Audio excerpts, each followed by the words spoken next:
how can we have connective conversations about race? That's the question we're going to be addressing today on Flourish-Meant. I'm your host, Tina Yeager. Flourish-Meant is sponsored by Access More. Today, I have joining with me Dr. Saundra Dalton-Smith, author and co-author of the book Colorful Connections, 12 Questions About Race That Open Healthy Conversations. Her co-author, Lori Roleveld, was not able to be here today, but we will be having her join us in spirit as we are discussing the content of this book. Welcome, Dr. Smith. I'm so thrilled to have you on Flourish-Meant today. It is my pleasure to be here with you, Tina. So tell me how you got involved in discussing this conversation about race. And I know that from reading the material that you sent, that Lori Roleveld is not someone that you knew well before you started the endeavor of writing this book. How did you begin this process of writing about such a difficult topic with someone you didn't know very well? Well, that was the pull between us that I think that led us to even wanting to write together, that it was going to be just as we were asking the people who would one day read the book. How do you have conversations with people you don't know well? Not just your family and your friends and those that you agree with, but those people that are in your environment, that are in your world, that you don't yet have relationship with, who don't look like you, who may have different cultural, ethnic backgrounds, but you have some commonalities. And in our case, it was our faith. So Lori and I, we are both authors. We share an agent. However, we'd only met once in the past 5 years. And so we had one breakfast meeting where we didn't even sit beside each other. We were just kind of in a group together with our agent. And around the time of 2020, when there was so much just racial upheaval and so much tension and conversations around race, Lori, her book is called The Art of Hard Conversations, one of her recent books. And so people were asking her about, how do I have this conversation? Because it is a hard conversation. It's something that many of us feel a lot of discomfort with. She wrote a blog post, and that blog post was very popular, garnered some attention. And from that, a publisher asked her to consider writing a book about it, but they did specifically suggest that she do it with a person of color to have some balance, so to speak, with the book. And so, in Lori's own words, she said in other interviews, it's like, well, I don't really know very many authors of color that I could even reach out to. And immediately your name came to mind. So I received an email one day that simply stated, hey, you may know me remotely, but she spelled out her case. She mentioned that this was something that she had a heart for, that she wanted to understand how to help people more with these hard conversations as it related to race. But we agreed to go into this endeavor together as basically two strangers, having the conversation in real time so people could see the highs and the lows, the disagreements, the agreements, and how we navigated that time together. Been reading Colorful Connections, and I have really appreciated the transparency that each of you have shared in the chapters. And it's apparent that this was not necessarily a smooth process, that some of it was messy as you started to untangle how each of you felt. How did you navigate that together with somebody that you didn't know? That had to be very difficult and uncomfortable.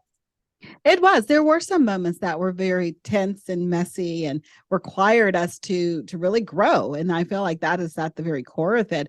Before we started the writing, both of us kind of sat down and set some ground rules, so to speak, in that we're not going to get to a place where one person's angry and doesn't express that. I think it's not feeling the liberty to share what you're feeling and be able to work through those emotions is part of the problem that we're facing. We agreed that we were not going to be quick to be offended, because I think that is a huge issue within our culture right now. We take offense very quickly. We made a point of honoring each other's need to be heard. And so rather than automatically deciding that we're going to dismiss whatever the other person says if we don't agree with it, we're going to let them have voice. And we're going to allow ourselves to look at the situation from the standpoint of what is the best way I could love this person with where they're coming at into the conversation. So it really just took some of the limitations off, in that when I felt anger arise, or when I felt judgment arise, or when I felt like I could potentially become offended, to take a moment to take a step back, evaluate what it in me is even causing some of the reaction I'm feeling. And how can I take what she has said and either help her to be able to see how it makes me feel in a way that doesn't condemn her, but lets her know to be able to love me more effectively is going to require you to understand what that statement does to me.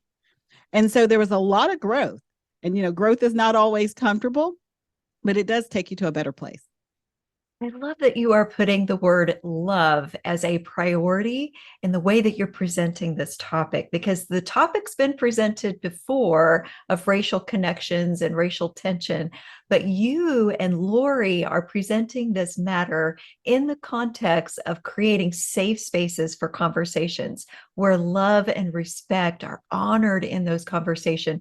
And I also love that you have made listening to one another a priority in how you endeavor into having conversations with people who are different from you. Will you talk about the art of listening a little bit? Yeah, that was one of the very first components we felt like were absolutely needed for this process. We look at three different areas where we feel like entry points where people come into these conversations. Some people don't have any experience, just like, Lori lives in Rhode Island, I live in Alabama. Racial topics are very common discussions in Alabama, not so much in Rhode Island. And so, we're each coming at different standpoints with it. And so the first step for many of us is, what's an entry point that doesn't require me to already have a level of comfort? And that's listening. You can listen to someone's conversation, you can listen to someone telling their story or their experiences without having to have the expectation that you know the answers or that you can solve the problem. It takes a lot of pressure off for someone who is just starting out in these types of conversations. And from that, we talk about listening. And then the next stage is learning, where you learn how to kind of voice your own experiences in ways that you don't feel like are confrontational. And then the final stage of that is leading. So listening, learning, and leading. And, to be a leader in this topic, in this area, you do have to get to a place where you are not so reactive. That you are not so reactive when something doesn't sound the way you want it to sound, that you're going to lash out because you feel wounded. So there's a level of maturity that occurs. I believe that begins initially with that listening component.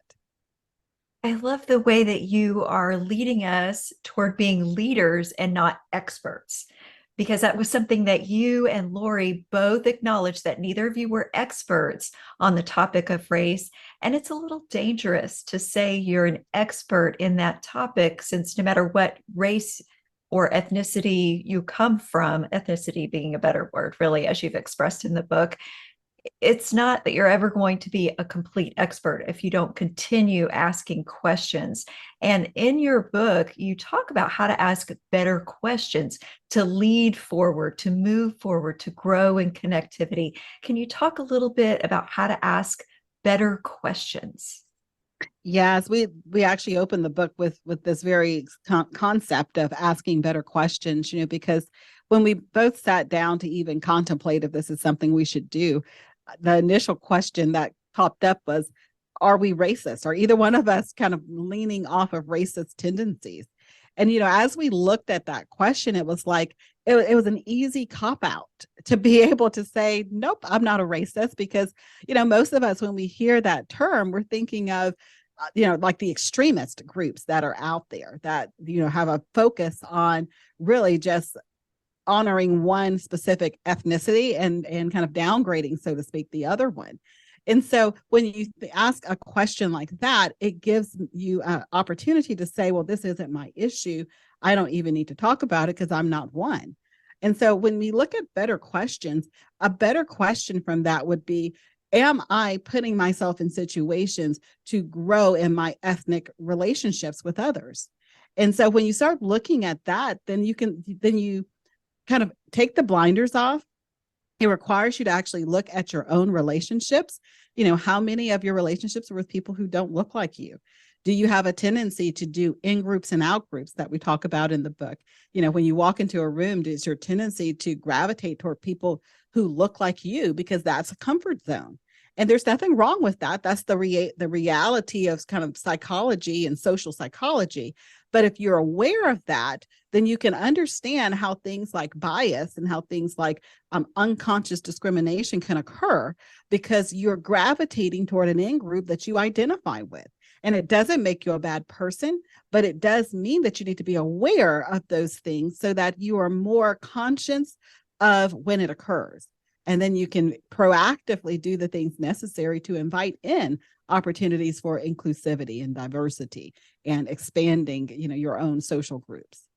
So better questions are not ones that invite a yes or no answer. They're questions that are growth oriented, that are open-ended questions that promote you to look inside and be introspective and think, how can I be better at this? Not, am I this or am I that, right?